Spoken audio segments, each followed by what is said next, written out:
수강생 여러분 안녕하십니까. 널널한 개발자입니다. 오늘은 2024년 3월 17일 오후 2시 57분입니다. 질문이 올라왔었는데 대략 한 2주 전에 질문이 올라왔었어요. 근데 그것에 대해서 제가 답변을 드리지 못했는데 임시객체하고 관련된 질문이었어요. 그래서 이 부분에 대한 것을 제가 이미 이제 C++ 강의에서도 언급을 했었고 설명을 했었고 책에서도 하고 여러 번 한 것 같은데 이게 이제 이해가 잘 되지 않는다라고 문의를 주셨습니다.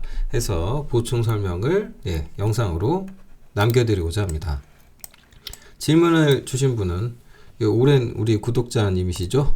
또한 멤버십 후원해 주시는 용용님께서 질문을 주셨습니다. 이게 100% 이해가 안 된다. 임시객체 부분이다. 요거 조금만 더 설명을 해달라고 말씀을 하셨어요. 제일 이해가 안 된다 하셨는데, 요게 이제 사실은 조금 뭐랑 관련이 있냐면, 이거는 사실 그 임시객체라고 하는 것이, 여기서 좀 파생된 거예요. 그러니까 무슨 얘기냐면은, 임시라는 어떤 개념은 사실은 이런 거는 이게 C 언어에도 이미 있는 개념이었어요. 이미 있는 개념이고, 그래서 연관 검색어로 임시하고 덧붙여서 생각하셨으면 좋겠는 게 저는 사실은 레지스터입니다. 레지스터예요. 물론 이제 그 프로그래밍 언어 공부하는데 컴퓨터 구조의 레지스터까지 가는 건 조금 멀리 간 것일 수도 있는데 이 레지스터라는 것의 관점에서 이걸 섞어서 생각을 하면은 임시라는 개념이 조금 더 쉽게 이해가 될 것이고 그러다 보면은 이제 그것을 OOP의 객체라는 것, 그 클래스로 선언해서 우리가 기술하죠. 그거랑 결합시켜서 생각을 할 수 있다. 그래서 조금 요런 부분들을 깊이 있게 설명을 드리는 것으로 조금 보충을 해드리려고 합니다. 이제 바쁠 텐데 염추불구한다라고 말씀하셨는데, 네, 죄송한데 정말 제가 조금 정신이 없었고요. 그 다음에 최근에 이제 나이를 먹어서 그런지 건강 상태에 여기저기 이제 신호들이 하나씩 오는데 그런 신호가 이제 그 비동기적 이벤트 아니겠습니까? 근데 그 어떤 이제 비동기적 이벤트에 대해서 이제 넘블로킹 형태로 이제 처리를 해줘야 되다 보니까 그래서 이제 이런 부분들을 이제 그 AS 로직을 좀 타야 될 것 같아요. 그 근처 병원들을 좀 방문해야 되는 그런 상황이다라는 말씀 조금 드리고요. 좀 답변이 늦었다는 점 죄송하다는 말씀 먼저 드립니다. 우선은 좀 생각을 했으면 좋겠다라고 하는 부분이 뭐냐면 저는 바로 이 부분이에요. C 언어 코드입니다. 이거는 C++이라고 할 수가 없죠. 이제 보시는 바와 같이 C++이죠.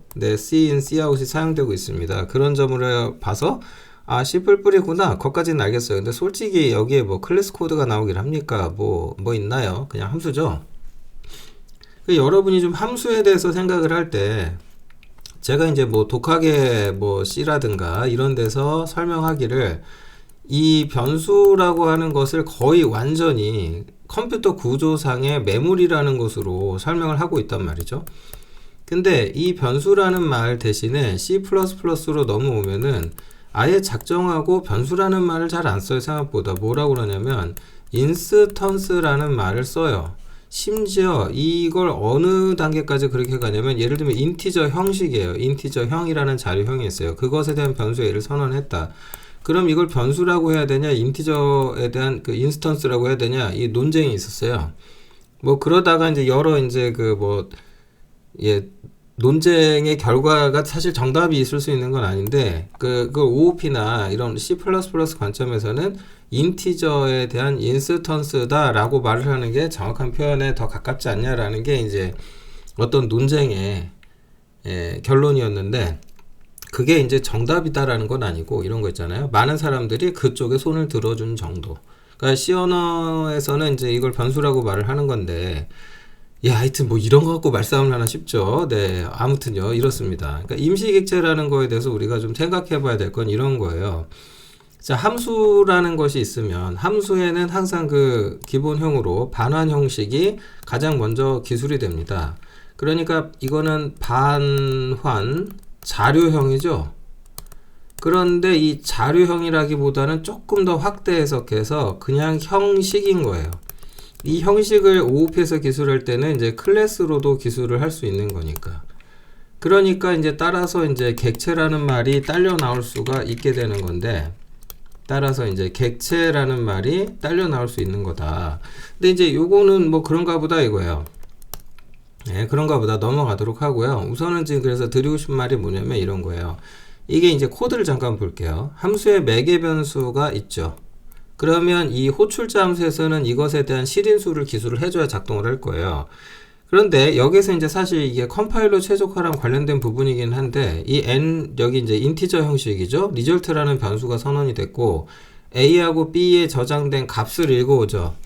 자, 여기서 중요한 거는 a하고 b에서 값을 뭐 합니까? 읽어요, 리드해요, 라이트해요? 예, 당연히 라이트는 안 합니다. 리드만 하겠죠? 그래서 리드에서 값을 가져온 다음에 이름이 a인 메모리에서 값을 가져오고 b에서도 가져오고 그거를 nResult라는 이름이 nResult인 메모리 공간에 저장한단 말이에요. 근데 이와 같은 설명이 대단히 C 언어적인 설명이죠. 근데 요걸 이제 요 말로 좀 섞어가지고 바꿔볼까요? 인티저 형식 인스턴스 nResult가 선언이 됐어요. 이건 선언이죠.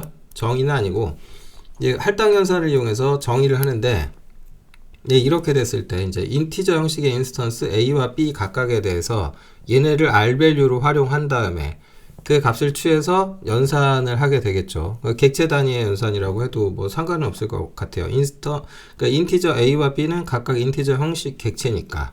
네, 근데 이제 객체라고 하기에는 이제 기본 형식이다 보니까 객체라는 말을 붙이지는 않고 인스턴스라는 말을 붙여줄 수는 있겠네요. 그래서 인티저 형식엔 리절트의 값에 이걸 초기화를 했단 말이에요. 그러면 여기서 중요한 거는 일단 식별자 범위입니다.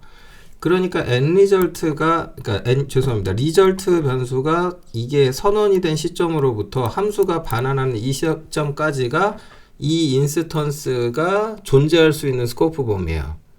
그러니까 add라는 함수가 반환을 하게 되면은 이 지역 변수이자 자동 변수 인스턴스인 리절트는 그대로 소멸해서 사라질 수밖에 없어요.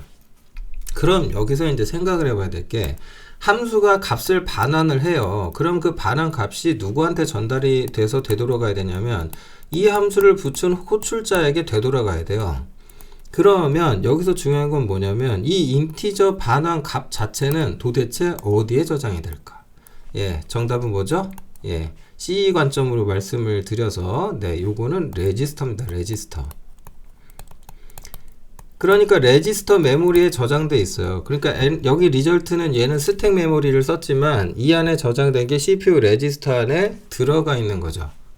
네, 들어가 있죠. CPU 안에 레지스터에 저장이 되는 거고 스택 메모리의 일부였던 거길 사용했던 리절트는 이 스코프 벗어나면서 소멸했지만 그 값 자체가 CPU 레지스터에 남아 있었기 때문에 그 가져와서 그 이 add라는 함수가 반환한 값이 레지스터 안에 있을 테니까 그 레지스터에 들어있는 값을 읽어서 화면에 출력을 할 수 있는 거죠. 그래서 예를 들어서 3을 입력했다. 그럼 3하고 4하고 더해서 결과 7이 화면에 출력이 될 겁니다. 그러면 여기서 이제 중요해지는 건 그거죠. 인티저라는 형식에 대해서 한 가지 생각해야 될 게 인티저 형식이라고 하는 정도는 사실은 CPU 수준, 즉 하드웨어 수준에서 그 인스턴스 자체를 통제해 주거나 그걸 저장할 수 있는 공간을 제시하거나 이렇게 돼 있어요. 그러니까 이제 자바 같은 프로그래밍 언어에서는 이제 형식을 나눌 때 이런 객체로 설명할 수 있는 클래스로 정의할 수 있는 형식하고 그 외에 어떤 머신 수준에서 정의하는 형식을 나눠서 설명을 하고 있거든요. 그러니까 이게 이제 CPU라는 기계 장치 수준에서 설명 가능한 형식이다 보니까 어떻게 돼요? 레지스터가 잠깐 하드웨어가 들고 있는 거죠. 그러니까 요 레지스터라고 하는 것에 대해서 어떤 의미를 부여하시면 좋겠냐면 임시라는 것. 레지스터는 입력 장치로도 쓰이고 또 출력 장치로도 쓰여요. CPU가 연산 과정에서 연습장처럼 막 사용을 한단 말이에요. 그러니까 그 안에 들어있는 값은 연산하면서 썼다가 연산 결과를 임시적으로 잠시 저장했다가 다른 연산할 때 덮어 쓰기도 하고 계속 그렇거든요. 그 레지스터라는 속성 자체가 원래 그 임시라는 어떤 특성을 가지고 있어요. 그러면 이걸 넘어와 가지고 이렇게 가져가면 반환 값을 꼭 저장해야 되느냐라는 문제가 생겨요. 무슨 얘기냐?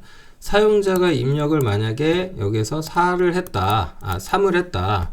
3을 했다고 칠까요? 그럼 이게 3이겠죠, 이제. 3하고 4하고 더하면 7일 거고, 그러면 그 연산 결과가 7이니까 거기에 3을 더하면 최종적으로 10이 될 겁니다. 그럼 화면에 10이 출력이 되겠죠. 근데 여기서 이제 중요한 거는 이 add라는 함수에는 result라는 이름의 인티저 인스턴스가 있었어요. 근데 그 인스턴스는 이 add 함수가 반환하면서 소멸하죠. 하지만 그 인스턴스가 갖고 있었던 값 자체를 CPU가 들고 있었기 때문에 임시라고 하는 어떤, 그러니까 출력 전에 잠깐 저장해 놓는 이런 거를 CPU가 해주다 보니까 이거는 뭐 딱히 어떻게 할 필요가 없었던 거예요. 무슨 얘기냐? 반환값이 CPU 안에 저장돼 있으니 굳이 호출자 쪽에서 어떻게 해야 되는 거예요? 이거를 뭔가 담아 놓을 그릇을 만들 필요는 없었던 거예요. 이렇게 안 만들어도 잘 되죠. 근데 굳이 이렇게 만들어서 저장한 다음에 그걸 출력, 요렇게 해도 같잖아요. 그러니까 사실 요거 한 줄 하나, 이렇게 두 줄 하나, 결과 자체는 차이가 없다. 다만 방금 말씀드린 것처럼 이 모든 거는 CPU 수준에서의 어떤 서포팅이 가능했기 때문이에요. 그런데 CPU가 예를 들어서 내가 클래스를 선언하는데 테스트라는 클래스를 선언했어요. 그럼 이 테스트 클래스 인스턴스를 CPU가 저장해 줄 수 있을까요?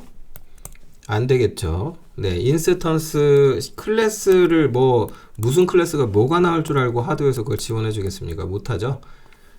네, 그래서 사실은 C 언어나, 그러니까 이 C++에서의 어떤 클래스라는 어떤 형식단이나 이게 이제 하드웨어 상에서 알아서 해줬기 때문에 이제 그 임시라는 개념이 겉으로 안 드러나고 C 언어를 배울 때는 그냥 두리뭉술하게 넘어갔던 거죠. 근데 이런 객체, 즉 내가 어떤 정의하는 객체, CPU 수준의 지원을 받지 못하는 것에 대해서는 이제는 정확하게 생각하고 따져야 되는 거죠. 네. 그러니까 이렇게 뭔가 함수가 반환을 한 값이 있다라고 하는데 그 값이라고 하는 것은 사실은 어떤 인스턴스 안에 저장된 거죠. 그렇죠? 네. 근데 그게 이제 일반 인티저 형식이면요, CPU 수준의 서포트를 받으니까 상관없는데 그게 아니라면 어때요? 인스턴스가 이제 담길 수 있는 어떤 적절한 형식이 있어야 되겠죠? 그 형식을 선언해서 담아줘야 되는데 보통은 이제 선언을 안 하면은 이름조차 없으니까 임시객체인데 이름조차 없다가 사라지는 형태가 되는 거고, 그러니까 예를 들면 이런 거예요. add 함수가 인티저 형식의 뭔가를 반환했을 거 아니에요. 그러면 그것도 어떤 변수 안에 저장돼 있다라고 가정을 한다면 그 변수의 이름이 있나요? 없는 거죠. 네, 그런 의미로 생각하시면 좋겠다. 그러니까 이름이 없는 임시객체를 이해하는데 C++ 관점에서 클래스 수준에서 이해를 하려고 안 하셨으면 좋겠어요. 네, 이런 관점에서 C 언어 관점에서로 이해하시면 조금 더 이해하는 데 도움이 되시지 않을까라는 추정을 해봅니다. 오히려 저의 이런 설명이 더 이해를 방해하게 될지 어떻게 될지 모르겠어요. 사실은 이제 말씀드리면서도 저도 참 좀 힘든 부분이 있습니다. 죄송합니다. 네. 아무튼 그렇다. 그래서 클래스라는 생각을 떼고 한번 생각해 보시라고 용용님께 조언을 드리는 것으로 영상을 마무리하도록 하겠습니다. 편안한 어떻게 휴일 오후 보내고 계신가요? 네. 네, 답변이 되셨으면 좋겠고요. 안 되면 또 다시 질문을 남겨주세요. 그래야 이제 제가 어떻게 하든 또 다른 설명을 드리고 할 수 있거든요. 그러니까 질문이 오가야 돼요. 그러니까 이해라는 결론에 도달하려면 내가 뭘 모르는지 찾아야 되잖아요. 근데 그건 나는 스스로 찾기가 되게 힘들어요. 남이 찾아줘야 되거든요. 그러면 이제 저랑 이렇게 계속 뭘 주고받아야 돼요. 그럼 저는 저대로 설명을 드리고 그에 따르는 반응을 보고 다시 한번 또 제가 설명하고 이걸 여러 번 거쳐야 결과적으로 이해라는 결론에 도달할 수 있지 않을까, 그런 생각을 해봅니다. 네, 편안한 휴일 저녁 보내시고요. 영상은 여기서 마치도록 하겠습니다. 감사합니다.